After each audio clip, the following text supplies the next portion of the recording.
محمد والے محمد اللہم صلی علی محمد والے محمد. نعرہ تکبیر اللہ اکبر. نعرہ رسالت یا رسول اللہ. نعرہ حیدری یا حیدری یا حیدری یا حیدری. محمد والے محمد سب سے کلوز اللہم صلی علی محمد والے محمد. اعوذ باللہ من الشیطان اللعین الرجیم. بسم اللہ الرحمن الرحیم.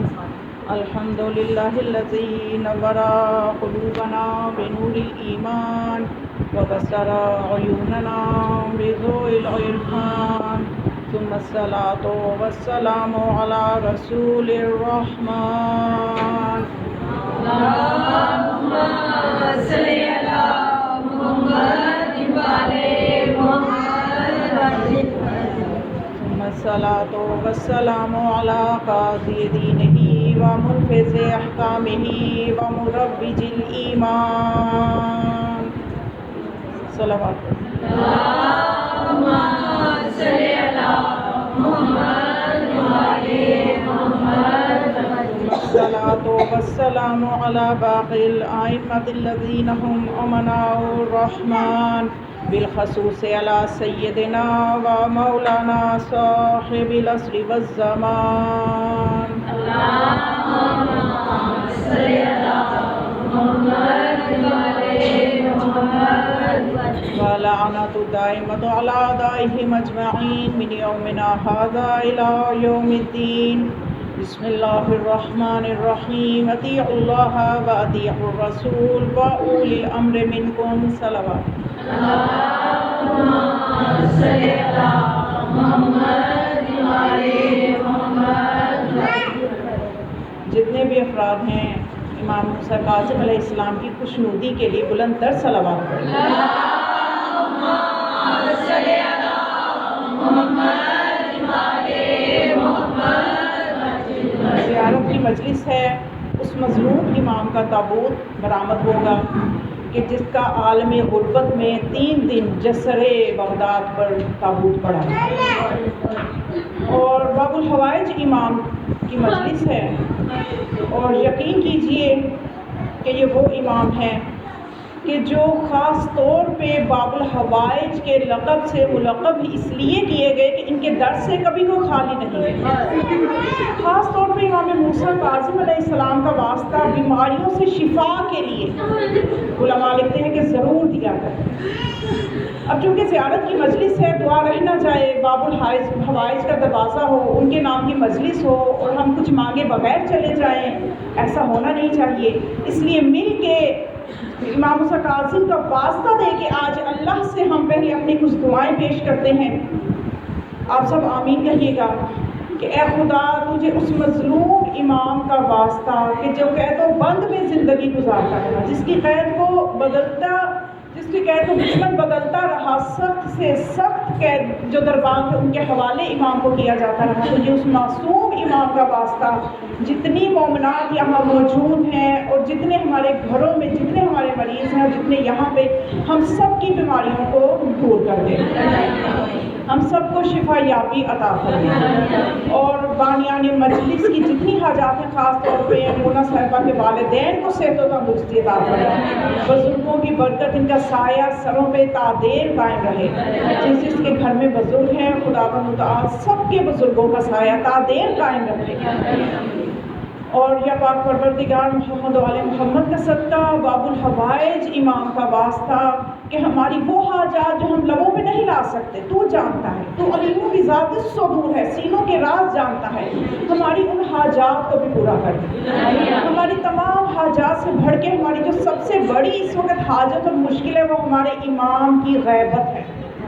امام پہ یہ زمانہ کتنا کٹھن ہے, امام پہ یہ زمانہ یہ دور کتنا دشوار گزار ہے یا پالنے والے ہمارے زمانے کے ایمان کی مشکل کو آسان کر دے اور ہمارے ایمان کے ظہور میں تاجیل فرما۔ اور یا رب العزت جہاں جہاں مومنین پہ ظلم ہو رہا ہے، مسلمانوں پہ ظلم ہو رہا ہے، یمن میں جو تباہی جن کفار نے اور منافقوں نے پھیلا رکھی ہے، ان منافقین کو صفحہ ہستی سے مٹا دے، ان کو تہہ بالا کر دے، اور یا پاک پروردگار ہماری جو بھی پریشانیاں ہیں دنیا و آخرت ان کو دور فرما۔ اور میں نے جیسا کہ آپ کے سامنے عرض کیا کہ امام موسیٰ کاظم علیہ السلام کا جو در ہے، گرچہ ہر حاجت کے لیے، ویسے آپ دیکھیے ہمارے 14 معصومین باب الحوائج ہیں، اس میں کوئی شک نہیں ہے، لیکن ایسے معصوموں میں سے بھی خاص طور پہ لقب باب الحوائج کا پا لینا یہ امام موسیٰ کاظم کی خصوصیت ہے۔ اور کتاب جنات الخلود میں نے یہ دیکھا کہ اس میں یہ لکھا ہوا ہے کہ امام علیہ السلام کا واسطہ خاص طور پہ بیمار بچوں کے لیے ضرور دیا کریں، اور اس کا طریقہ جو اس میں لکھا کہ اگر کوئی بچہ بیمار ہے، بالخصوص کا بچہ اگر بیمار ہے، بڑے بھی تو ان کے لیے بھی کیا جا سکتا ہے، اب بالخصوص اگر کوئی بچہ بیمار ہے تو آپ اس کے تکیے کے نیچے امام موسیٰ کاظم کی نظر کر کے کچھ پیسے نقدی رکھ دیں اور صبح اٹھ کے امام کی طرف سے صدقہ دے دیں، امام موسیٰ کاظم علیہ السلام کی طرف سے صدقہ دے دیں کسی کو، تو یہ مجرب ہے، وہ فوراً شفا یاب ہو جاتا ہے، وہ مریض فوراً شفا یاب ہو جاتا ہے۔ علامہ علی نقوی جو کہ علامہ نقل کے نام سے مشہور تھے، وہ جب گئے نا زیارات کے لیے، تو جب وہ کاظمین گئے، کاظمین جب گئے تو انہوں نے دیکھا کہ گلی گلی امام کے معجزے جو ہیں نظر آ رہے ہیں، ہر گھر میں کوئی نہ کوئی ایسا مریض ہے کہ جو امام کے توسل سے صحتیاب ہوا ہے، کوئی فالج زدہ ٹھیک ہو گیا، کوئی کسی بیماری میں تھا ٹھیک ہو گیا، کوئی مشلول تھا، کسی کے ہاتھ پاؤں یا اعضاء جوارے حرکت نہیں کرتے تھے وہ ٹھیک ہو گئے۔ جب گلی گلی انہوں نے معجزے دیکھے، علامہ نقل نے جب پاکستان واپس آئے تو انہوں نے معجزات امام موسیٰ کاظم کے نام سے ایک کتاب لکھی، اتنے معجزے انہوں نے امام موسیٰ کاظم علیہ السلام کے دیکھے۔ تو یہ ضروری نہیں ہے کہ ان کے حرم میں ہی جا کے، یہ وہ ہستیاں ہیں ان کے بارے میں اپنی معرفت بڑھائیے، اپنی معرفت بڑھائیے، اور یہ دن ہمیں اسی لیے ملتے ہیں کہ امام کی معرفت کو بڑھایا جائے، ان کے ذکر سے اپنے قلوب کو منور کریں۔ تو امام علیہ السلام کو، جب امام علیہ السلام کا واسطہ خاص طور پہ بیماروں کے لیے بہت مجرب ہے، اور یہاں پہ بھی آج بھی ایک بیماری کا ہمیں سامنا ہے، تو اگر آپ اس سے بچنا چاہتے ہیں بہت آسان ہے کہ امام موسیٰ کاظم علیہ السلام کے نام کا صدقہ دیا کریں، ان کی طرف سے صدقہ دیا کریں، تو بیماری سے بچے رہیں گے۔ ہمارے پاس تو بہت آسان طریقے موجود ہیں، اور خدا کو ہم واسطہ دیتے ہیں امام موسیٰ کاظم کا خاص طور پہ، اللہم انی اسألک بحق ولیک موسیٰ ابن جعفر الا آفیتنی فی جوارحی ما بطن منہا وما ظہر وَدَفَعَتْ عَنِّي جَمِيعَ الْآلَامِ وَالْأَسْقَامِ یا جواد یا کریم یا ارحم الراحمین، کہ اے خدا ہم تجھے تیرے ولی موسیٰ ابن جعفر کا واسطہ دیتے ہیں کہ میری وہ تمام بیماریاں جو میرے اعضاء و جوارح کو گھیرے ہوئے ہیں، فی جوارحی ما ظہرا، جو ظاہر ہو رہی ہیں، وما باطنا، اور جو چھپی ہوئی بیماریاں ہیں، وہ روحانی بیماریاں بھی ہو سکتی ہیں۔ دیکھیے اس در سے جب ملتا ہے نا وہ محدود نہیں ہوتا کہ آپ اس در سے مانگیں اور صرف دنیا کا ملے آخرت کا نہ ملے، یا آپ اس در سے مانگیں تو صرف آخرت کا ملے دنیا رہ جائے، نہیں، ایسا ہرگز نہیں ہے۔ اگر ہم ایسا سوچیں گے تو ہماری معرفت کمزور ہے۔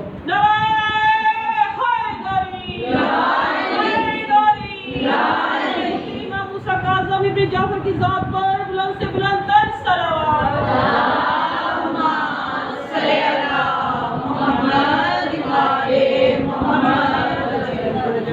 یہاں سے سب دنیا اور آخرت کا ملتا ہے۔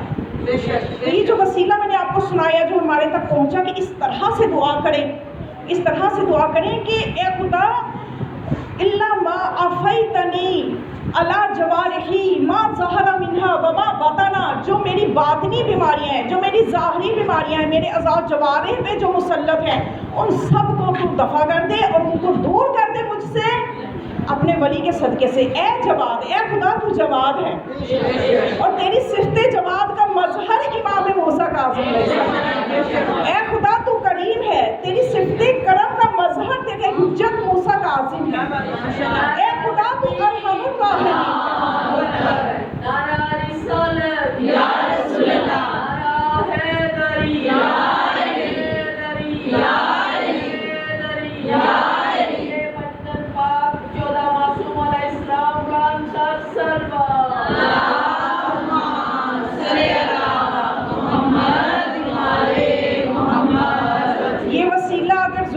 ظاہر نہیں یاد ہوگا، لیکن یہ ویڈیو میں نے آپ کو بتایا، میں نے چینل بنایا، اس پہ اپلوڈ کر دوں گی، تو آپ اس میں سے سن کے بار بار لکھ بھی لیں گے اور آپ کو آسانی سے پہنچ جائے گی۔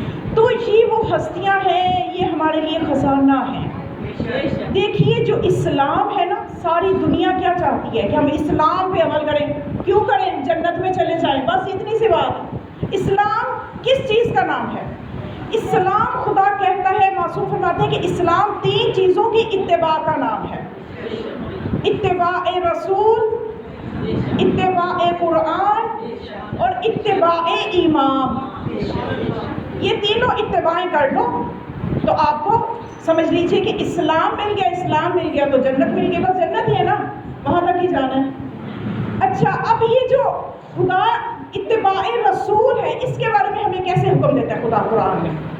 قل، اے رسول ان سے کہہ دو، ان تحبون اللہ، کہ اگر تم اللہ سے محبت کرتے ہو، فاتبعونی، تو مجھ میری اتباع کرو۔ کیونکہ دیکھیے میں نے آپ کو 3 طرح کی اتباع بتائی، توجہ ہے نا، ساتھ چل رہے ہیں؟ 3 طرح کی اتباع کرنی ہے ہم نے، سب نے، اتباع رسول، اتباع قرآن، اتباع جو وقت کا امام، اس کی اتباع کرنی ہے۔ اچھا، اب رسول کی اتباع کے لیے قرآن کہتا ہے کہ اے رسول ان سے کہہ دو اگر یہ مجھ سے محبت کرتے ہیں تو تیری اتباع کریں۔ تو اب اس چیز کا جواب تو ہمیں مل گیا کہ اگر کوئی اٹھ کے کہہ دے بھئی آپ نے 3 طرح کی اتباع تو بتا دی، اللہ کی اتباع تو سب سے ضروری تھی، وہ تو بتائی نہیں، تو اللہ نے اپنی اتباع اپنے رسول کی اتباع میں رکھی۔ اے رسول ان سے کہہ دو میری اتباع کو، میری پیروی یا میری اطاعت کرنا چاہتے ہیں تو اس کے لیے کوئی الگ راستہ نہیں میں نے بنایا، وہ تیری اتباع کر لیں گے تو وہ میری اتباع ہو جائے گی۔ اور پھر قرآن کی اتباع کے لیے فرمایا، قرآن سے آواز ہے وَاتَّبِعُوا نُورَ الَّذِي أُنزِلَ مَعَهُ، کہ اے لوگو، اے مسلمانوں، جب تم رسول کی اتباع کرتے ہو تو اب اس نور کی بھی اتباع کرو جو اس کے ساتھ نازل ہوا ہے۔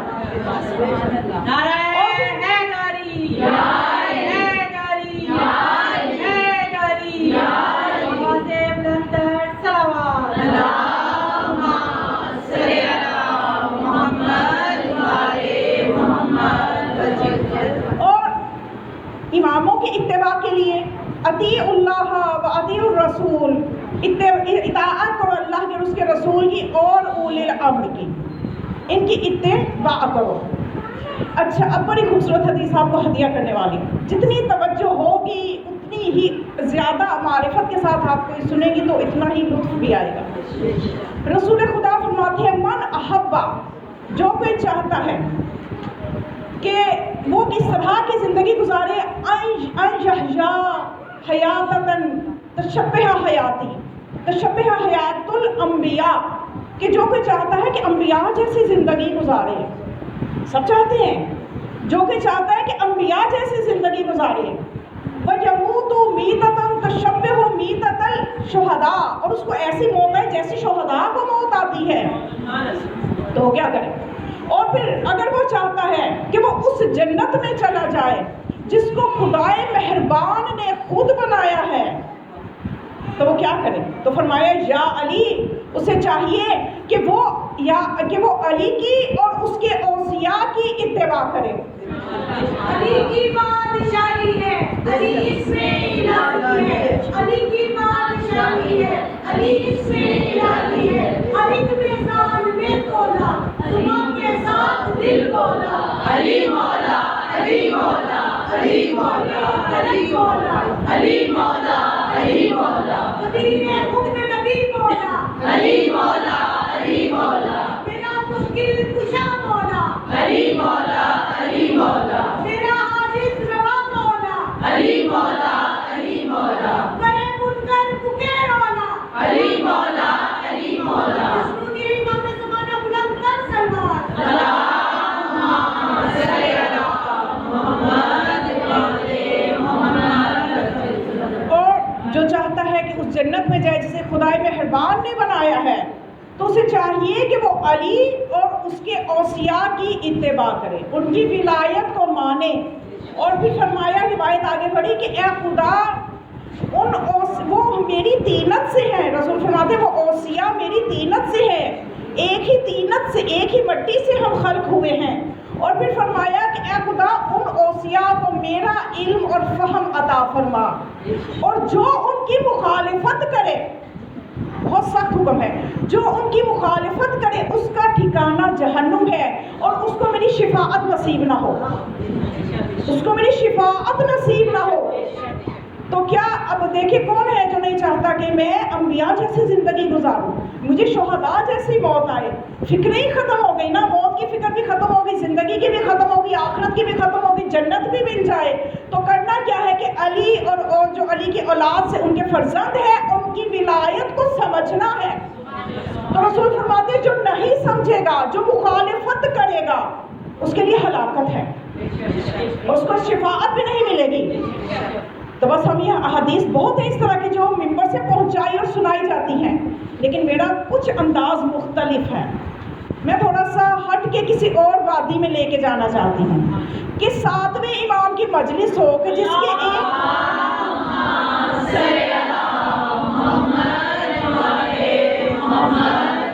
کے ایک کلمے سے بشر حافظ جیسے کہ واقعہ آپ کے ذہن میں ہوگا، بہت مشہور واقعہ ہے. بہت زیادہ تر مشہور واقعات سے ہٹ کے میں کچھ نئی چیزیں اس لیے بتاتی ہوں کہ ہمیں مزید فکر ملے، چند چیزوں میں نہ لگے رہیں.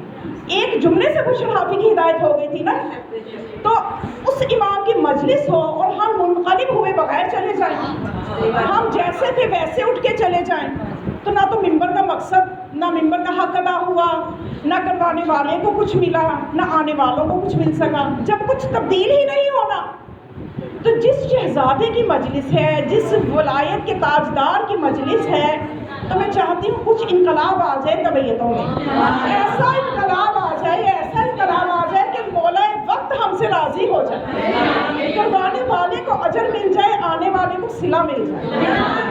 تو بس توجہ ہے.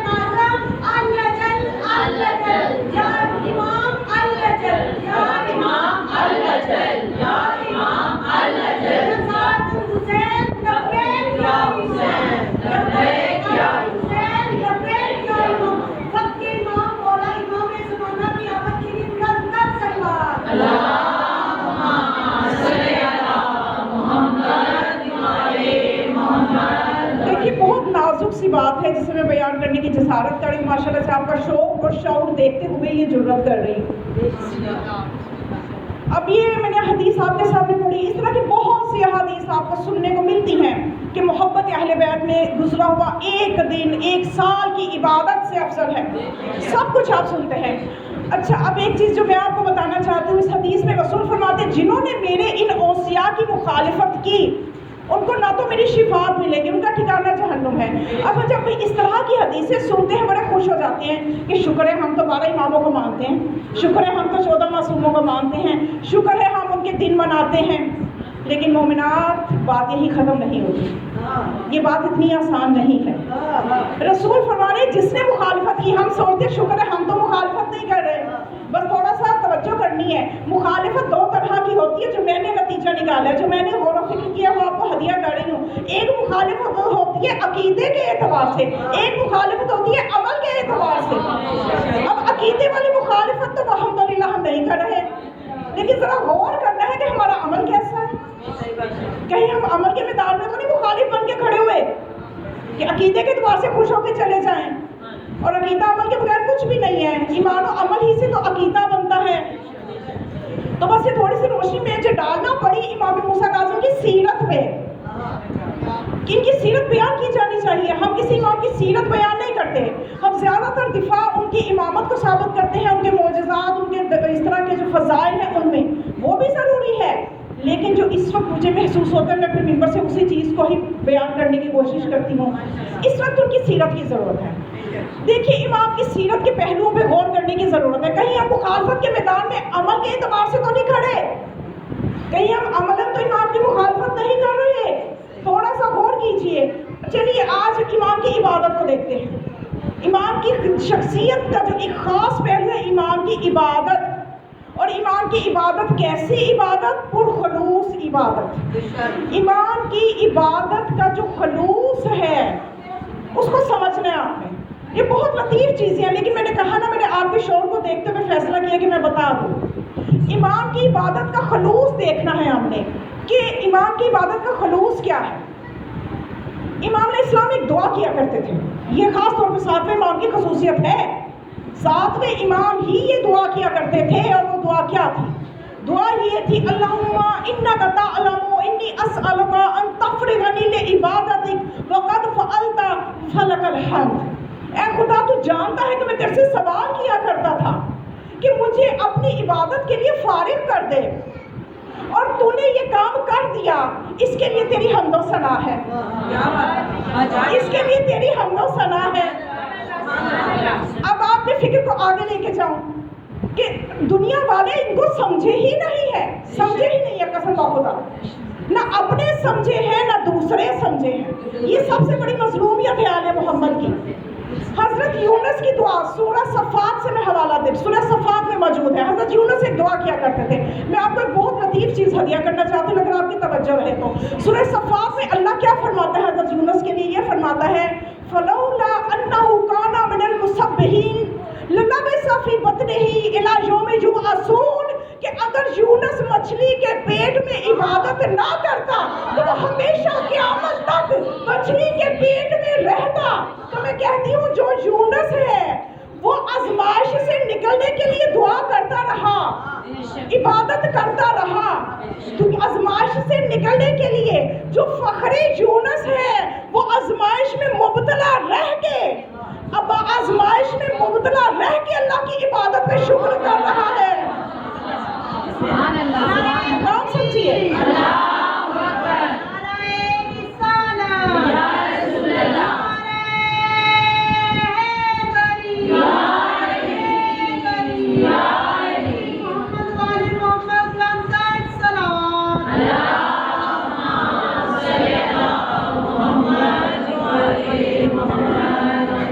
دیکھیے ہم قرآن پہ غور نہیں کرتے، ہم اس کو ویسے پڑھ لیں بڑا کمال ہے، کسی دن 1 سے 12 پڑھ لیا، ابھی آج تو ہم نے بہت ہی کمال کر دیا. ہم اس کی آیات پہ خدا کہتے ہیں یہ غور و فکر کے لیے آئی ہے.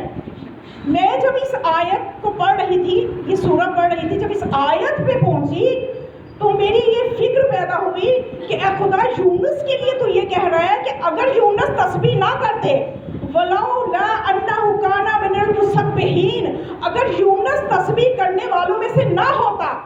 کیا تسبیح تھی جناب یونس کی؟ لا الہ الا انت سبحانک انی کنت من الظالمین. تو وہ مچھلی کے پیٹ میں قیامت تک رہتا. اس لیے یونس تسبیح پڑھتے رہے کہ مجھے آزمائش سے چھٹکارا ملے. لیکن یہ فخر یونس ہے، یہ فخر یونس ہے. ان کو خدا کی یہ سمجھو کہ یہ جب قید کیے گئے امام موسیٰ کاظم تو قید و بند کی صعوبتوں میں رہ کے یہ دعا کرتے کہ یا اللہ تیرا شکر ہے تو نے مجھے یہ آزمائش دی کہ میں تیری عبادت کر سکوں. کتنا فرق ہے یونس کی عبادت میں اور فخر یونس کی عبادت. اب کیا دعا ہے امام کی؟ امام کی اسی دعا سے ایک اور نقطہ آپ کو ہدیہ کرنا ہے. امام فرماتے ہیں کہ اے خدا تیرا شکر ہے. اب کس وقت یہ دعا فرما رہے ہیں؟ جب سخت سے سخت دربان کی قید میں امام کو، کبھی بصرہ کے قید خانے میں، کبھی بغداد کے قید خانے میں، مختلف قید خانوں میں، اور امام یہ دعا کر رہے ہیں. قید کی مشقت میں یہ دعا کر رہے ہیں. اس دعا سے ہمیں ایک اور درس ملتا ہے. بات صرف غور کرنے کی ہے. قرآن ثابت کی آیات پہ بھی غور کیا کیجئے، قرآن ناطق کے جملوں پہ بھی غور کیا کیجئے. یہ دونوں کلام ایسے ملکوتی کلام ہیں کہ قیامت تک غور کریں گے، قیامت تک پہلو نکلتے رہیں گے، معانی نکلتے رہیں گے. دوسرا جو اس دعا سے ہم نے اپنے لیے درس لینا ہے کہ اتنی بڑی مصیبت اور امام عبادت کر رہے ہیں. آج ہم دیکھتے ہیں کہ ہمیں ذرا سی مصیبت آتی ہے ہم سب سے پہلے نماز کو چھوڑ دیتے ہیں. میں نے آپ سے کہا تھا نا عملی میدان میں ہم نے دیکھنا ہے کہ ہم عمل کے اعتبار سے تو امام کے مخالف نہیں کھڑے. ذرا گھر میں کوئی شادی بیاہ کی مصروفیت ہوگی، اچھا نماز تو بعد میں دیکھا جائے گا. ذرا کوئی مصیبت آ گئی تو پہلے اس مصیبت پہ رو لو، نماز کا چاہے وقت نکل جائے. معصومین ہمیں کس مقام پہ دیکھنا چاہتے ہیں، ہم کہاں کھڑے ہیں؟ ہم سب سے پہلے عبادت کو الوداع کہتے ہیں. قرآن پڑھنے کی روٹین تھی، ذرا بازار جانا، اچھا آج تو میں بازار چلی گئی، سپارہ رہ گیا، چلو کوئی بات نہیں. دیکھیے ان کی زندگیوں کو پڑھیے کہ وہ کن حالات میں بھی عبادت کو نہیں ترک کرتے. ہم ذرا ذرا سی باتوں پہ سب سے پہلے عبادت کو پیچھے کر دیتے ہیں. یہ سمجھنے کی بات ہے. ہمیں اگر عبادت سے محبت نہیں ہے تو سمجھے ہمیں موسیٰ کاظم سے محبت نہیں ہے.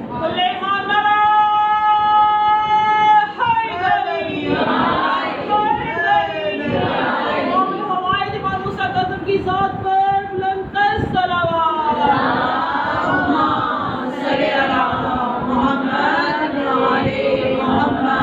اور اتنی پریشانی کے عالم میں ان مصائب کے امام کی زندگی گزری ہی مصیبتوں میں.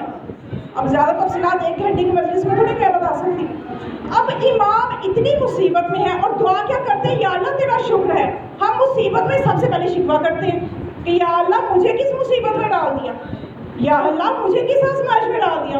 اور معصوم فرماتے ہیں یا اللہ تیرا شکر ہے آزمائش آئی, تیرے قریب ہونے کا موقع مل گیا. ہمیں ان چیزوں میں دیکھنا ہم کتنا اپنے امام کی سیرت کے ساتھ ہیں اور کتنا مخالف ہیں. صرف یہ حدیثیں سن کے خوش ہو جائیں عقیدے کے حساب سے تو ٹھیک ہے, لیکن عمل کے میدان میں ہم بہت کمزور ہیں. ہمیں یہ ٹھیک کرنا ہے. تو اب عبادت سے محبت اور پھر امام درس یہ دے رہے کہ کتنی مصیبت آ جائے, کتنی مصیبت آ جائے, کیسی مصیبت آ جائے, کبھی بھی اللہ سے بدگمان نہ ہونا. ہم بدگمان ہو جاتے ہیں. ذرا سا مسئلہ آزمائش طویل ہو گئی, یہ میرے لیے ہی تھی, یا اللہ یہ میرے لیے ہی رکھی ہوئی تھی. ہم بدگمان ہو جاتے ہیں. مولا درس دے رہے ہیں کہ کبھی بھی اللہ سے بدگمان نہ ہونا, کہ اتنے مسائل میں بھی وہ اللہ کا شکر ادا کرے. یا اللہ میں ہی تو تجھے کہتا تھا کہ مجھے فراغت چاہیے, اور یہ کہہ دو پر تو وہ فراغت ہے, میں تیری عبادت کر سکتا ہوں اور تیرے لیے حمد ہے. اور یہ بالکل ان کا یہ انداز میں کہوں گی اپنی دادی زینب کا انداز ہے کہ جب جناب زینب عالیہ نے ابن زیاد کے دربار میں, ابن زیاد نے سوچا کہ اس بیوی سے, اس خاتون سے اب میں جب ایسی باتیں کروں گا تو یہ اللہ کے خلاف کچھ تو بولے گی اور تاریخ میں رقم ہو جائے گا. تو ابن زیاد نے کہا تھا نا جناب زینب کبریٰ سے کہ اللہ نے آپ کے ساتھ کیا کیا, آپ کے خاندان کے ساتھ کیا کیا. تو بیوی نے ایک ہی جملے میں اس کی لمبی تقریر کا جواب دیا. بیوی نے فرمایا ما رأیت الا جمیلا, کہ میں نے خدا کا جمال ہی دیکھا.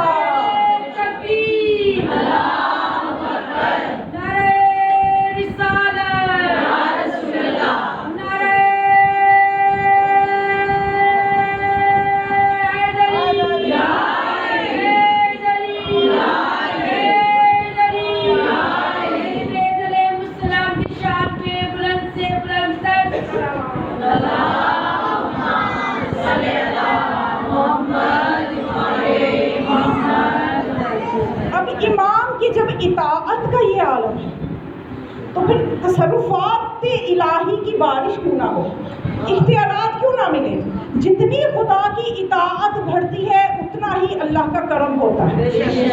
اب شقیق ابن بلخی اہل سنت ہے, یہ واقعہ بیان کرتا ہے.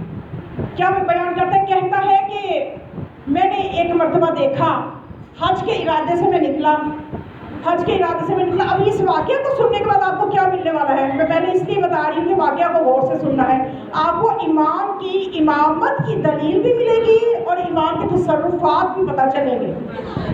وہ یہ کہتا ہے کہ میں نے دیکھا جب میں حج کے لیے جا رہا تھا کہ ایک جوان ہے, وہ بھی سفر کر رہا ہے, حج کے لیے جا رہا ہے پیدل. اور وہ کہتا ہے کہ میں حیران یہ ہوا کہ اس جوان کا یہ حلیہ تھا کہ جیسے زاہدوں جیسا حلیہ ہوتا ہے. یعنی امام کے لباس میں ایک چیز ہوتی تھی, اون کی دستار جو تھی وہ امام ساتھ رکھتے تھے, اور سادہ لباس تھا اور نحیف جسم ہے. یہ وہ اہل سنت راوی میں بیان کرتا ہے کہ نحیف جسم ہے اور سفر کر رہے ہیں.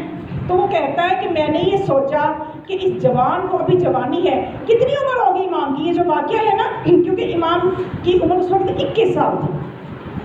جب چھٹے امام کی شہادت ہوئی ہے 148 ہجری میں, اس کے اگلے سال امام نے جو حج کیا ہے یہ اس کی بات ہے.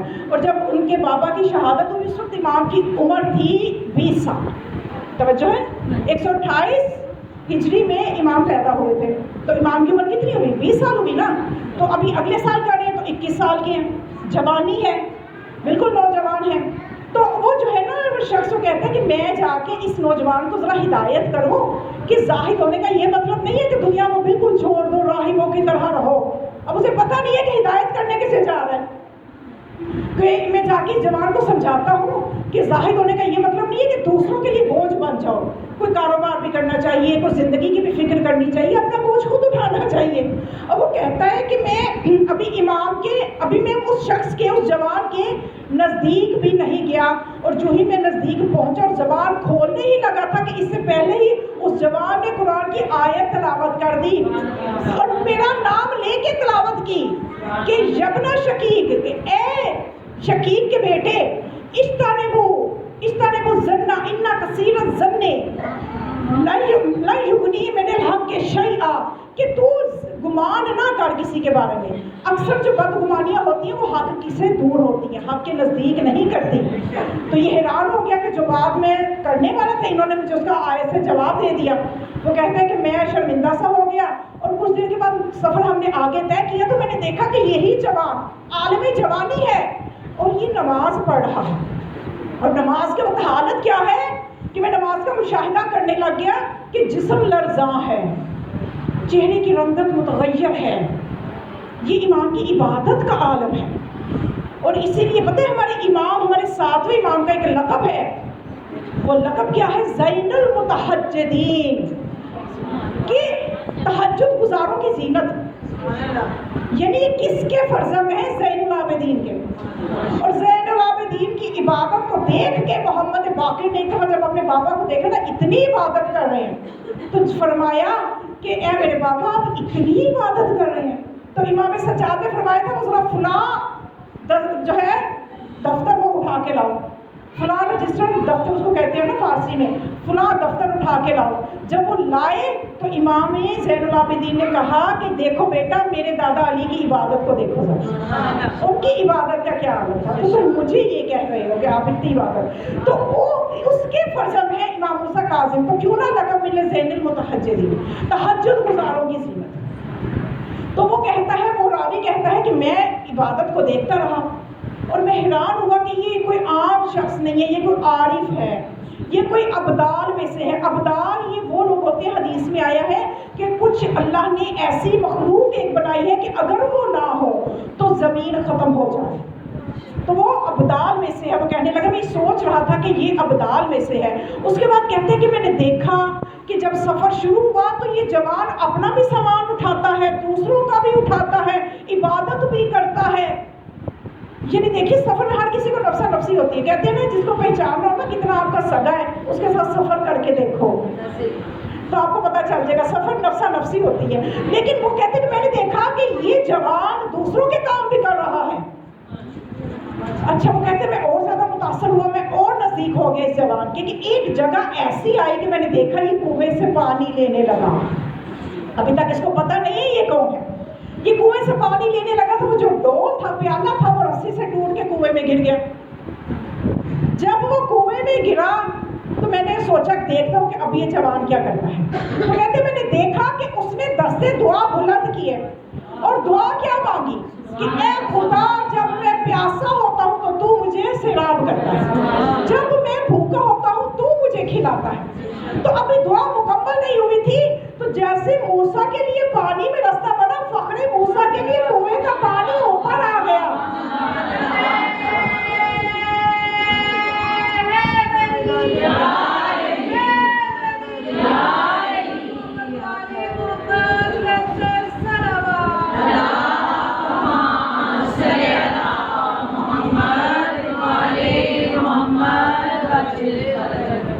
پانی اوپر آ گیا, مشکی سے اپنے اس برتن میں پانی لیا, وضو کیا اور پھر نماز پڑھی. 4 رکعت نماز پڑھی اس جوان نے. تو کہتے ہیں کہ نماز سے جب فارغ ہوا تو میں نے یہ سوچا کہ اب یہ جوان جب فارغ ہوگا یہ تو کوئی بہت بڑی ہستی ہے, میں معافی مانگ لوں. وہ جو میں نے شروع میں گمان کیا تھا, سمجھانے لگا تھا یہ تو مجھے ہدایت کی ضرورت ہے تو میں جا کے معافی مانگ لوں. ابھی میں دل میں سوچ رہا تھا, جو ہی انہوں نے نماز ختم کی تو جب وہ جوان میری طرف متوجہ ہوا اور کہنے لگا کہ خدا یہ فرماتا ہے کہ میں بخشنے والا ہوں, انی لغفار من آمن و عمل صالحا ثم ہدی, کہ میں بخشنے والا ہوں لمن تابا, جو توبہ کر لے اس کو بخش دیتا ہوں, اور جو اپنی ایمان لے آئے, عمل صالح کرے اور ہدایت پہ آ جائے تو میں بڑا بخشنے والا مہربان ہوں. تو وہ کہنے لگا میں حیران ہو گئی, تو دلوں کی بات جان لیتا ہے. تو میں اب اس جوان کے اور قریب ہو گیا کہ یہ مجھے میں پتہ کرنا چاہتا تھا یہ کون سی ہستی ہے. تو وہ کہتے ہیں میں پیچھے پیچھے میری نظریں اسے جوان پہ رہتی تھی. سفر ختم ہوا, ہم جب بیت اللہ پہنچے تو میں نے دیکھا کہ پوری رات میں دیکھتا رہا, مشاہدہ کرتا رہا یہ جوان. وہ جو میزاب ہے, تحت المیزاب یعنی بیت اللہ کا برنالہ, برنالے کے نیچے کمال کرنے کی خاص خصوصیت ہے, پوری رات یہ سجدے میں رہا. جب صبح کا وقت ہوا تجدید وضو کی, صبح کی نماز پڑھی, اس کے بعد پھر سجدے میں. تو کہتے میں حیران ہو گیا اور میں دیکھتا رہا کہ یہ اتنی عبادت اس عمر میں کون کرتا ہے. کسی میں ہمت نہیں ہے کہ اس عمر میں اتنی عبادت. میں نے وہی بات عرض کی نا آپ سے کہ اگر ساتویں امام سے محبت ہے تو عبادت سے محبت کریں. تو اب یہ کہتے کہ میں دیکھا کہ جب عبادت سے فارغ ہوئی, جب یہ بیت اللہ سے نکلے تو ایک جمع غفیر ان کی طرف آ رہا ہے. تو وہ جو جمع غفیر لوگوں کا آ رہا تھا, میں نے ان سے پوچھا من حاضر فتح, یہ جوان کون ہے؟ تو انہوں نے بتایا حاضر موسیٰ ابن جعفر ابن محمد ابن علی ابن حسین ابن علی ابن ابی طالب علیہ السلام.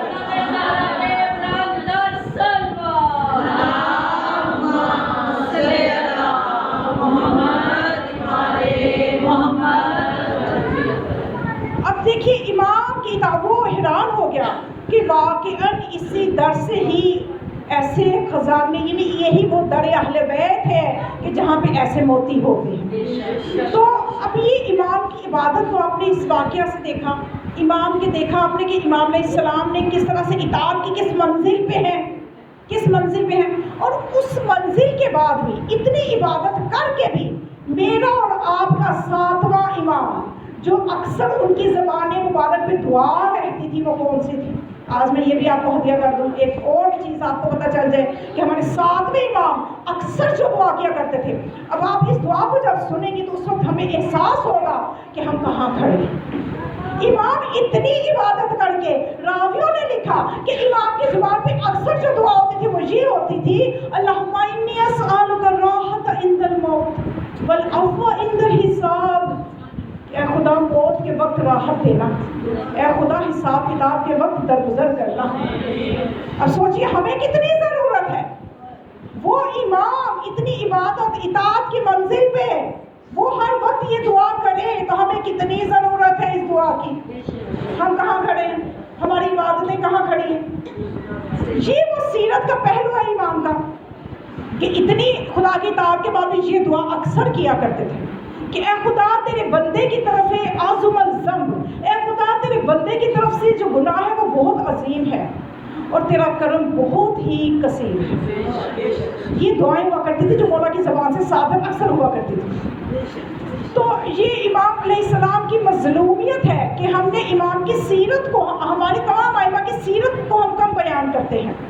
اور اتنا سخت دور تھا, میں کہتی ہوں کہ آج آپ دیکھیے کوئی عام سا بھی سجادہ نشین ہو, بندے ہیں نا پیر جو بنتے ہیں آگے سے اپنا جانشین بناتے ہیں, کتنا بڑا جشن کرتے ہیں, کتنے بڑے اعلانات کرواتے ہیں کہ اگلا ہمارا جانشین یہ ہے. لیکن جب میں معصومین کی سیرت کو پڑھتی ہوں, ان کی تاریخ کو پڑھتی ہوں, یقین کیجیے مظلومیت اس چیز کی ہے کہ سب سے بڑی جو ائمہ کی مظلومیت ہے وہ اپنے بعد والے جانشین کا کھل کے اعلان نہیں کر پاتے, اعلان نہیں کر سکتے تھے کہ میرے بعد میرا بیٹا یہ امام ہے. وہ جو معجزات دکھاتے تھے یا جن لوگوں کو بتاتے تھے وہ جب بہت خواص ہوتے تھے جن کو مولا بتاتے تھے کہ میرے بعد یہ والا میرا بیٹا امام ہے, اور ان کو بھی نصیحت کرتے تھے کہ آگے کسی کو نہ بتانا, جو بڑا خاص ہوگا ان کو بتانا. کیوں؟ اس لیے کہ قتل کا خطرہ, کہ فوراً ہی حکومتیں قتل کر دیں, بنی امیہ بنو عباس ظالم حکومتیں فوراً ہی سر قلم کر دیں, کیونکہ وہ تو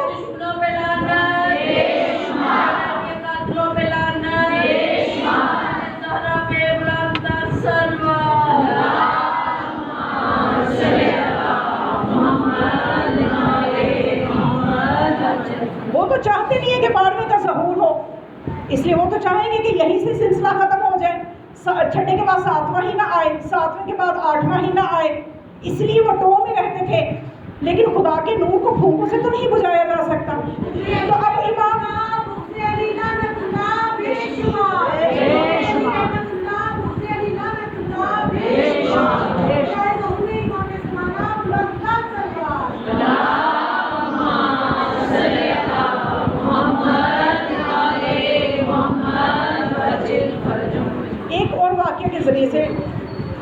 ایمان کی کچھ اور معرفت ہو جائے. پریشان تو نہیں ہوئے؟ عبداللہ ابن حسن تذکرۃ الاطہار میں واقعہ موجود ہے. حسن بن عبداللہ نام ہے اس شخص کا جو بڑا زاہد تھا, بڑا عابد تھا, اور وہ کیا کرتا تھا؟ امر بالمعروف کیا کرتا تھا, نہی عن المنکر کیا کرتا تھا, لیکن حق کو نہیں پہچانتا تھا. توجہ چاہوں گی, معرفت نہیں تھی اسے حق کی, لیکن اس کے اندر یہ گنجائش موجود تھی کہ اس کو یہ حق پہنچایا جائے, اس کو معرفت کروائی جائے. دیکھیے یہ جو محبت آل محمد ہے نا, یہ ظرف کو دیکھتی ہے. یہ بعض وقت آپ واقعہ دیکھیں گے, تاریخ میں آپ کے سامنے کھلی حقیقت ہے کہ معصومین صاف واضح معجزے کر رہے ہیں, لیکن پھر بھی ان پہ ایمان لانے والے کتنے کم تھے. کیا کہا جاتا تھا؟ ان معجزات کو جھٹلا دیتے تھے. اور کوئی ایسے خوش نصیب ہوتے تھے کہ خواب میں ہی ایک جملہ کہا, جھلک دکھائی, وہ مومن ہو گیا. کسی کے بارے میں اشارہ کیا, ایک نظر ہی مولا نے اٹھائی, وہ مومن ہو گیا. تو یہ بات ہوتی ہے کہ وہ ظرف دیکھتے ہیں کہ کس ظرف میں وسعت موجود ہے. اب یہ جو حسن بن عبداللہ تھا, یہ بہت عبادت گزار تھا, حتیٰ کہ جو حاکم وقت تھا, بادشاہ تھا اس وقت کا, وہ بھی اس سے پریشان رہتا تھا, اس لیے کہ یہ بادشاہ کو بھی امر بالمعروف کر دیتا تھا, لیکن بادشاہ اس کے تقویٰ کو دیکھتے ہوئے اسے کچھ نہیں کہتا تھا. توجہ ہے نا, بادشاہ اس کے تقویٰ کو دیکھتے ہوئے, اس کی صالحیت کو دیکھتے ہوئے اسے کچھ نہیں کہتا تھا. تو اب ہوا یہ کہ حسن بن عبداللہ ایک دن مسجد میں عبادت کر رہا تھا, وہاں پہ امام موسیٰ کاظم بھی موجود تھے. جب امام کی نظر اس پہ پڑی, امام نے اسے نزدیک بلایا, بہت توجہ چاہوں گی, امام نے اسے نزدیک بلایا اور کہا کہ اے حسن عبداللہ, ہم تجھ سے راضی ہیں, ہم تجھ سے راضی ہیں, اس لیے کہ تو اچھی کوشش کرتا ہے, تیری تو ہر وقت کوشش میں رہتا ہے. دیکھیں مولا کو کیسے مومن پسند ہے, جو ہر وقت کوشش میں رہے, ہر وقت اپنی اصلاح میں رہے, کبھی بھی کسی سٹیج پہ جا کے اپنے آپ سے راضی نہ ہو جائے. ہمارے 5ویں امام یہ فرماتے ہیں کہ ایک بہت بڑی مصیبت ہے کہ اگر مومن اپنے پہ راضی ہو جائے. یعنی کوئی ایسا وقت ہے کہ مومن کے شکر ہے بھی میں تو ٹھیک جا رہا ہوں, میری تو عبادتیں بھی ہو رہی ہیں, میں تو حج بھی کر رہی, میں تو زیارتیں بھی بہت کرتی ہوں, یا اب میں تو شکر ہے ٹھیک ہوں, مجھے کوئی آخرت کا خوف نہیں. یہ ہوتا ہے نا بعض لوگوں سے, آپ سنتے ہوں گے, بعض لوگ میں نے دیکھے ہیں وہ اس طرح کے لیول پہ آ جاتے ہیں کہ ذرا سی نیکیاں کر کے وہ کہتے ہیں کہ بس ہی میں, تو مولا فرماتے ہیں بہت بڑی مصیبت ہے کہ اپنے آپ سے مطمئن ہو جانا, کوشش میں لگے رہیں. تو اب یہ ہوا کہ مولا کو بھی اس کی وہ عادت پسند تھی, تو مولا نے کہا کہ مجھے تمہاری عادت بڑی پسند ہے کہ تم کوشش میں لگے رہتے ہو, ہم تم سے خوش ہیں. ابھی دیکھیے اسے حق کی پہچان نہیں ہے اور مولا خوش ہے. اور کئی ایسے ہیں کہ جو حق کو جانتے ہیں, مولا راضی نہیں ہے. اچھا, اب وہ جب اس نے کہا کہ اچھا آپ میرے سے خوش ہیں, لیکن مولا نے پھر ایک بات اسے کہی کہ لیکن دیکھ پھر بھی اے شخص تیرا فائدہ اس میں ہے, اے حسن بن عبداللہ, تو حق کو تلاش کر, تو معرفت کو تلاش کر. وہ سمجھا نا, لیکن اسے تلاش تھی کہ کچھ کمی ہے, وہ اسٹیج پہ آ چکا تھا کہ مجھے کسی منزل پہ پہنچنا ہے جو مجھے مل نہیں رہی. اب اس نے کہا کہاں تلاش کروں. اب میں آپ کو بتانا چاہتی ہوں اس واقعے کے ذریعے سے کہ حالات اتنے سخت تھے, تقیہ کا ایسا شدید دور تھا کہ امام اس کو اپنا تعارف نہیں کروا رہے. امام فرماتے خود تلاش کر, کہتے کہاں؟ امام نے فرمایا مدینے کے فقہا کے پاس جا کے حدیثیں اکٹھی کر. اب وہ گیا حدیثیں اکٹھی کر کے, کچھ دنوں کے بعد آیا امام کے پاس کہ مولا یہ حدیثیں اکٹھی کر لایا. مولا نے ساری کاٹ دی. مولا نے پھر بھیجا جا معرفت تلاش کر. ہم کتنے خوش نصیب ہیں, ہمیں تو پلیٹ میں رکھ کے سب کچھ مل گیا اور ہمیں قدر نہیں ہے. دیکھیے لوگ ایسے ایسے دور سے گزرے ہیں, یہ وہ حقیقت تاریخی ہے, سیرت ہے جس کو بیان کرنا ضروری ہے. تو اب یہ گیا, پھر جا کے حدیثیں اکٹھی کی. اور ایک دن اس نے دیکھا کہ امام اپنے کھیتوں کی طرف جا رہے تھے مدینے سے باہر. یہ چلا گیا اور پیچھے جا کے امام کے دامن کو پکڑ لیا اور حدیثیں نہ پیش کی. باقی کہتا ہے کہ آپ مجھے بتائیں, آپ کو اگر آپ مجھے آج معرفت نہیں کروائیں گے, آج مجھے حق نہیں بتائیں گے, تو روز محشر اللہ کے سامنے آپ کے خلاف احتجاج کروں گا. جب اس نے یہ بات کی نا, جب اس نے یہ جملہ کہا, تو مولا نے فرمایا اچھا چلو پھر ٹھیک ہے, میں تجھے معرفت کرواتا ہوں, لیکن اس کو اپنے تک رکھنا, اس کے بعد زبان بند کر لینا. تو کہنے لگا کروائیے. پھر مولا نے کہا کہ ولایت بتائی، پنجتن پاک کا مقام بتایا، ملک کائنات کی ولایت کی قدر و قیمت اس کو سمجھائی، یہ سب چیزیں جب اس کو بتائی تو اس کے بعد وہ کہنے لگا کہ اے شخص جب اتنی رہنمائی کی ہے تو اب مجھے آج کے دور کا امام بتا دے کہ اس وقت امام کون ہے، اس وقت حجت خدا کون ہے۔ امام نے فرمایا اگر بتاؤں گا تو راز رکھنا، تقیہ کا دور ہے، امام بھی کتنی احتیاط کر رہے ہیں، کبھی وقت ہو تو کاش میں آپ کو بتا پاؤں کہ امام کی شہادت کا سبب بے وقوف شیعہ بنے، کہ جو وقت کے امام کی معرفت میں رکھے پھر ایسا ہی ہوتا ہے کہ اپنے امام کا نقصان آپ خود کر رہے ہوتے۔ اب میں موضوع سے نہ ہٹ جاؤں، اب اس نے جب کہا نا کہ مجھے زمانے کے امام کا بتائیے کہ اس وقت حجت کون ہے، جب امام نے اس کو بتایا نا کہ حجت خدا کے بغیر تو زمین رہ ہی نہیں سکتی، پھر اس نے پوچھا کہ بتائیے اس وقت حجت کون ہے، امام نے فرمایا اگر یقین کرتا ہے اور زبان بند رکھے گا تو میں حجت خدا ہوں، میں وہ امام ہوں اس وقت جس کی اطاعت واجب ہے، جس کی معرفت واجب ہے۔ تو کہنے لگا مجھے کوئی نشانی بھی دے دیں، اچھا ہے نا، اس نے یقین کے ساتھ وہ آگے قدم بڑھا رہا ہے۔ تو مولا نے فرمایا چلو اس کی نشانی لینا چاہتا ہے تو چل، کیا چاہتا ہے؟ کہنے لگا یہ درخت آپ کے کہنے پہ اپنی جگہ چھوڑ دے، ببول کا درخت تھا۔ امام نے فرمایا مجھے کہنے کی کیا ضرورت ہے، تو کہہ دے میرا نام لے کے۔ اس شخص نے درخت سے کہا کہ اے درخت تجھے امام موسیٰ بن جعفر کا واسطہ، چل کے آ۔ وہ درخت اپنی جڑوں سے اکھڑ کے چل کے امام کے سامنے آ گیا۔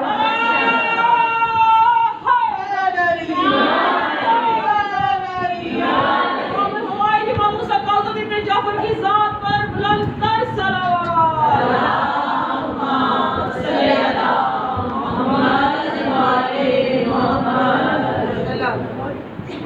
جب وہ چل کے آ گیا امام نے حکم دیا واپس چلا جا، اپنی جگہ پہ واپس چلا گیا۔ کچھ پریشان ہو جائیں گے دنیا والے جب سنیں گے تو ان کو پریشان اس معجزے پہ نہیں ہونا چاہیے، آپ ان سے کہیں آپ کو پریشان اپنی عقل کے فطور پہ ہونا چاہیے، آپ کو پریشان اپنی معرفت کی کمزوری پہ ہونا چاہیے۔ کیا قرآن نہیں پڑھتے کہ اس قرآن میں خدا کہہ رہے وَلَوْ أَنَّ قُرْآنًا سُيِّرَتْ بِهِ الْجِبَالُ قُطِّعَتْ بِهِ الْأَرْضُ وَكُلِّمَ بِهِ الْمَوْتَىٰ، کہ یہ وہ قرآن ہے کہ جس کی مدد سے پہاڑ اپنی جگہ چھوڑ دیتے ہیں، مردے کلام کرتے ہیں، زمینیں جو ہے وہ سمٹ جاتی ہیں۔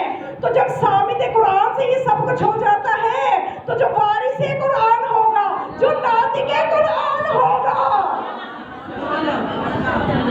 مجھے محمد و علی محمد پر بلند تر صلوات۔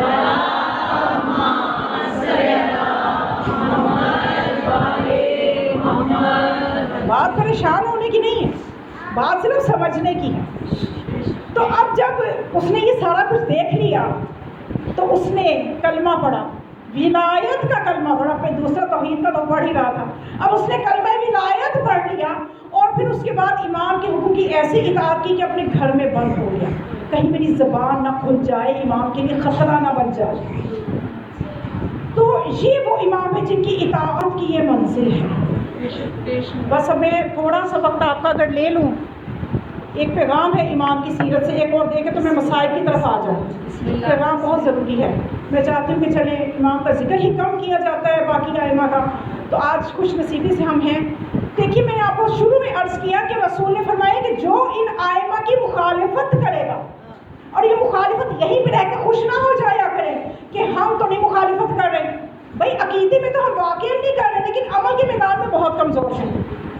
تو بس امام کی سیرت سے ہی ایک اور چیز کا سہارا لیتے ہوئے کہ امام کی سیرت کا ایک پہلو یہ تھا، وگرنہ تو دو پہلو اور میرے ذہن میں ہیں لیکن وقت ان میں ہی گزر گیا۔ ایک اور سیرت کا پہلو بھی تھا امام کی زندگی کا، جو کہ قطع رحمی کے حوالے سے کچھ چیزیں میں نے بیان کرنی تھی انشاءاللہ کسی اور موقع پہ۔ تو اب میں جو چیز زیادہ ضروری سمجھتی ہوں، ایک تیسرا پہلو بس اس کو بیان کر رہی ہوں کہ امام علیہ السلام تنگ و تاریک قید خانے میں ہے، تو امام کو جب لے جایا جاتا ہے ایک ایسی جگہ پہ، ایک شخص جو آپ کا چاہنے والا ہے وہ ہارون سے چھپ کے آپ کے لیے کوئی ایسا بندوبست کرتا ہے کہ جو کھلی جگہ ہے نسبتاً، تو امام جب وہاں جاتے ہیں تو لیکن ساتھ والوں کے گھر سے رقص اور موسیقی کی آوازیں آتی ہیں، تو امام فرماتے مجھے وہ قید خانہ عزیز ہے کہ جہاں پہ یہ آوازیں نہ آئیں۔ اور صرف ایک ایمان نہیں، 4 معصومین کی سیرت اٹھا کے دیکھ لیں کہ موسیقی کے خلاف آپ کو کتنے فرامین ملیں گے، کتنا کچھ ملے گا۔ تو اب ہم یہاں پہ آ کے یہ کہتے ہیں کہ شکر ہے ہم تو کب موسیقی سنتے ہیں، ہم کب گانے سنتے ہیں۔ یہ جو سنتے ہیں ان کو تو سوچنا چاہیے، لیکن جو نہیں سنتے وہ یہاں پہ رک جاتے ہیں۔ تو میں نے امام 5ویں امام کو تو فرمانا آپ کو بتایا کہ مومن تو کبھی مطمئن نہیں ہونا چاہیے۔ اب یہ جو ہم کہتے ہیں کہ چلو جی ہم تو موسیقی نہیں سنتے، اب امام کو موسیقی سے اپنے آئمہ کی زندگی کا مطالعہ کیجیے کہ کتنی ان کو نفرت تھی، اور جو حاکم وقت ہوا کرتے تھے وہ معصومین کو سزا دینے کے لیے کبھی ان کو دربار میں بلا کے، کبھی کسی فاحشہ عورت کو بلاتے، کبھی کسی فاحشہ عورت کو ہمارے ساتھ امام کے جو قید خانے میں بھی بھیجا گیا لیکن وہ مومنہ ہو گئی۔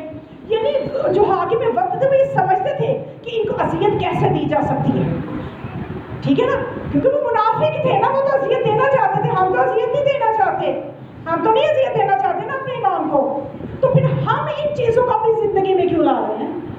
ہم عملی میدان میں امام کے مخالف کھڑے ہیں، یہ آپ یاد رکھ لیجئے، یاد رکھ لیجئے کہ اب میں نے اپنی آنکھوں سے، میں نے یہ ابھی یہ نظر و نیاز کے موقع گزرے، اس سے پہلے 13 رجب گزری، میں نے مومنوں کو دیکھا ڈھول بجاتے ہوئے۔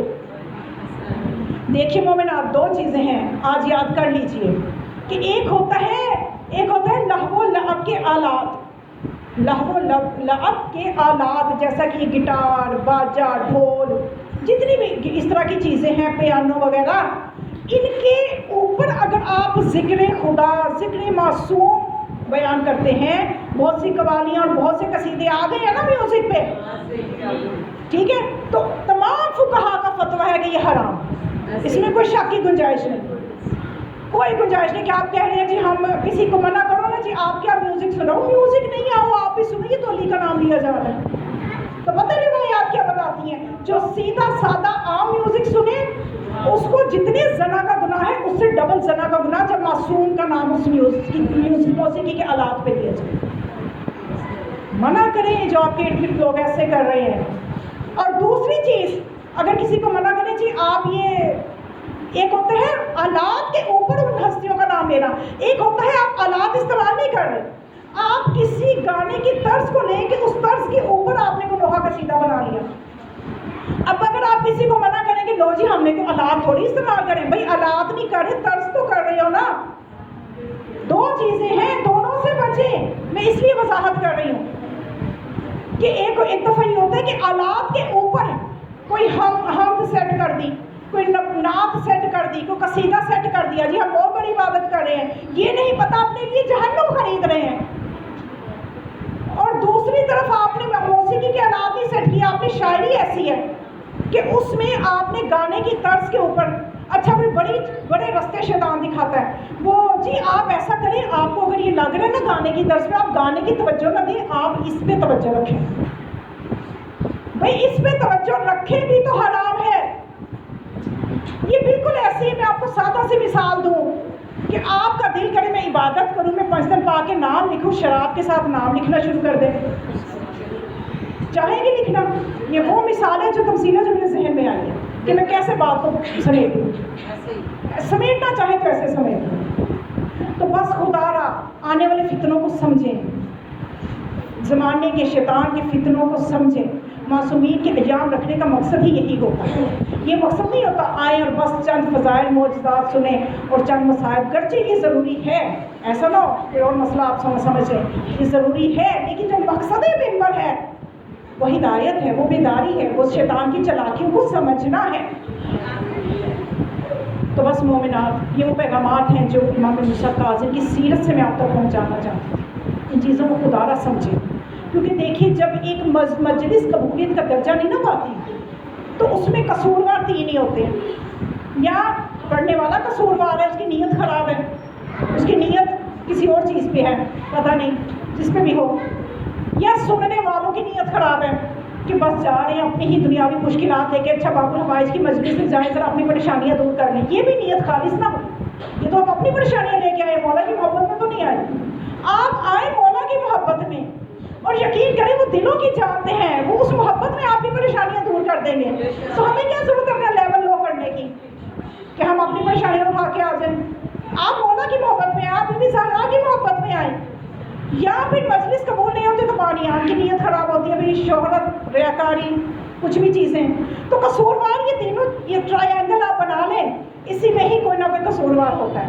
جب یہ تینوں خالص ہوتے ہیں تو اس مجلس میں جناب سیدہ بھی آتی ہیں، اس مجلس میں معصومین بھی آتے ہیں، اس مجلس کا گھیراؤ فرشتے کرتے ہیں.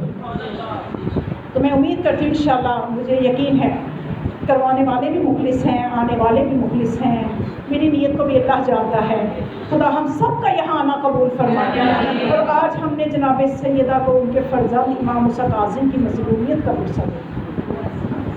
مومنات، آج کا دن عاشورہ سے کم نہ سمجھیے، چھوٹی مصیبت نہیں ہے.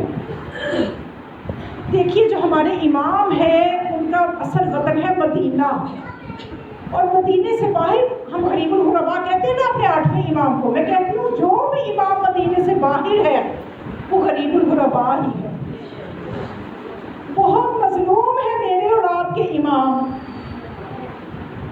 اتنی سخت روایت ہے کہ جب امام موسیٰ کاظم کو گرفتار کیا جانے لگا، اور اس سے پہلے اگر آپ دیکھیں نا کہ امام کی قیدوں کی حالت آپ دیکھیں، بس توجہ چاہوں گی، اور آپ کوشش کریں کہ امام کے لیے جتنا ہو سکے گریا کریں. جناب سیدہ آپ کے آنسو اپنے رومال پہ لے کے جائیں. اور یہ امام جو ہے یہ وہ مظلوم امام ہے، امام موسیٰ کاظم، کہ آج اگر آپ تصور کریں نا، کسی غریب کی میت کو بھی اس طرح سے لاچار کر کے نہیں رکھ دیا جاتا جس طرح سے میرے اور آپ کے امام کی لاش کو، ان کی میت کو لاچار اور لاوارث سمجھ کے جشن بغداد میں رکھ دیا گیا تھا. مولا امام موسیٰ کاظم جب قید و بند میں ہے ہارون کی، تو میں کہتی ہوں کہ آج آپ جب پرسہ دے رہی ہیں نا، یہ پرسہ آپ نے کس کو دینا ہے؟ یہ آپ نے جناب سیدہ کو دینا ہے، یہ پرسہ آپ نے وقت کے امام کو دینا ہے، یہ پرسہ آپ نے رسول خدا کو دینا ہے، یہ پرسہ آپ نے مولا علی کو دینا ہے. اس لیے کہ جب ان کا یہ فرزند قید و بند کی مشقتیں اٹھا رہا تھا، اس وقت مولا کائنات اس ظالم کی خواب میں آئے. تو یقین کیجئے کہ امام نے اس کو آ کے تنبیہ کی کہ اے ظالم، جب تجھے حکومت ملے تو کیا تو فساد برپا کرے گا اور میری اولاد میں ظلم کرے گا. ایک مرتبہ رسول خدا ہارون کی خواب میں آئے اور آگے اس کو ڈرایا کہ میں تجھے روز محشر سخت عذاب ہوگا، میرے بچے میں تو ظلم کر رہا ہے. تو یقین کیجئے کہ آج امام موسیٰ کاظم کے لیے آپ آنسو بہا رہی ہے. آج ہمیں رسول بھی دعائیں دیں گے، آج ہمیں مولا علی بھی دعائیں دیں گے، آج ہمیں زمانے کا امام دعائیں دے گا. ان کے جد کی مصیبت کا ذکر کرنا ہے. کس عالم میں موسیٰ کاظم کو گرفتار کیا گیا؟ روایت بتاتی ہے کہ ہارون مدینے آیا ہوا تھا اور اسی مقصد کے لیے آیا تھا، اور جب دیکھا کہ امام مسجد نبوی میں ہے، حالت نماز میں ہے، میں کہتی ہوں جو کائنات کا امام ہو اور اللہ کی بارگاہ میں حاضر ہو تو وہ گرفتار کرنے والا کیسا ملعون تھا. آج کوئی عام سا شخص بھی نماز پڑھ رہا ہو تو جو بھی آئے گا وہ نماز کے احترام میں رک جائے گا کہ پہلے ہی اپنی نماز مکمل کر لے. ہائے میرا وہ مظلوم امام جس کو نماز کا عشق تھا، جس کو عبادت سے محبت تھی، اس کو حالت نماز میں نماز کو بھی ختم ہونے کا انتظار نہ کیا گیا، اس کے نانا کے روزے سے گرفتار کیا گیا.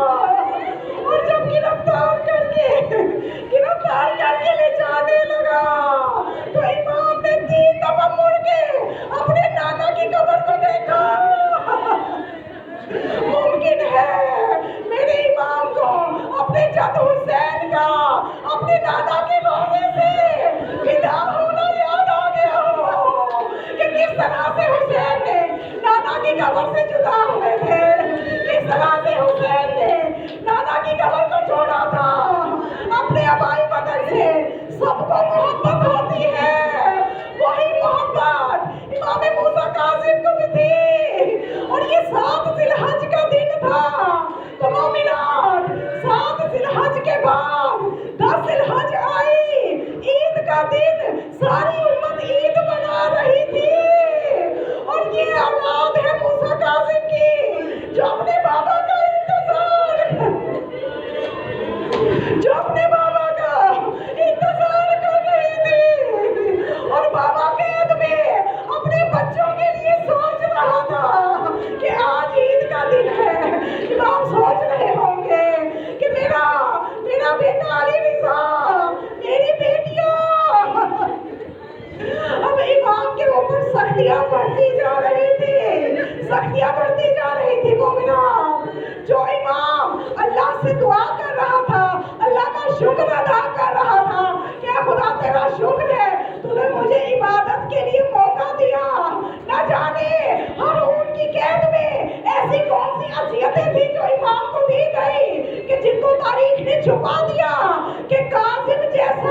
اذیتیں ملی کہ اب اس امام کی دعا یہ ہو گئی کہ اے وہ خدا جس نے انبیاء کو مصیبت سے نجات دی، اے وہ خدا جو پودے کو زمین اور مٹی سے نجات دیتا ہے، اے وہ خدا جو آگ کو لکڑی سے نجات دیتا ہے، اے وہ خدا مجھے ہارون کی اس قید سے نجات دے دے۔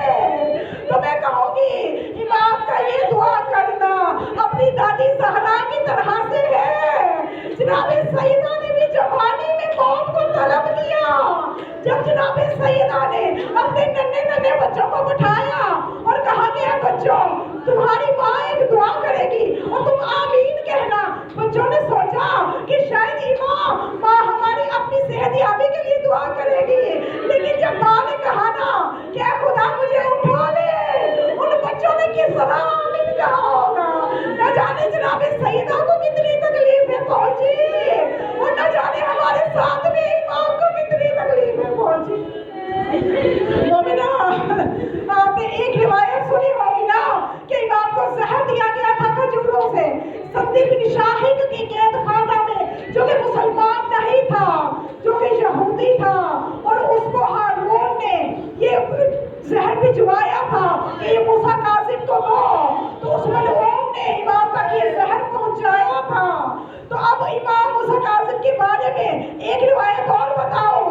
ایک جگہ میں نے یہ بھی روایت پڑھی کہ امام کو فرش کے ساتھ اور ان کی ابا کے ساتھ اتنی سختی سے لپیٹا گیا، اتنی سختی سے لپیٹا گیا کہ امام کی سانسیں کب سے برباد کر گئی۔ اور پھر جب امام کی شہادت واقع ہوئی تو اس میت کو، امام کے جسد پاک کو بغیر غسل و کفن کے بغداد کے پل پہ جا کے رکھ دیا۔